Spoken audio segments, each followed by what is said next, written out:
আসসালামু আলাইকুম। অবশেষে ওয়াইফাই সেবা চালু করছে বাংলাদেশ বিটিআরসি।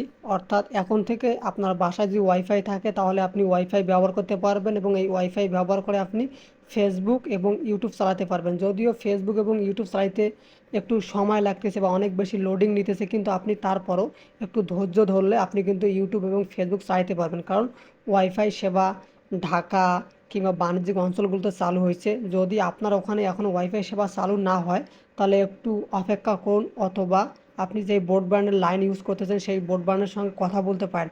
সেই ব্রডব্যান্ড যদি আপনাকে নিশ্চিত করে না এখনও আসেনি তাহলে আসেনি, কিছুক্ষণ পর আসবে।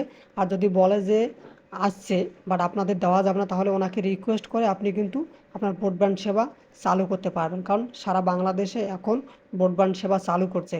আপনি চাইলে আপনার বাসায় ওয়াইফাইটা এখন ব্যবহার করতে পারবেন, কারণ সারা বাংলাদেশে মহাখালী থেকে যে ডাটা সেন্টারগুলো পুরো দিছে সেই ডাটা সেন্টারগুলো ঠিক করতেছে। এরই মাঝে কিন্তু ব্রডব্যান্ড সেবা সারা বাংলাদেশে চালু করছে। তো ধন্যবাদ, যারা ব্রডব্যান্ড সেবা ইউজ করতেছেন কমেন্ট করবেন, যারা করতেছে না তারাও কমেন্ট করবেন।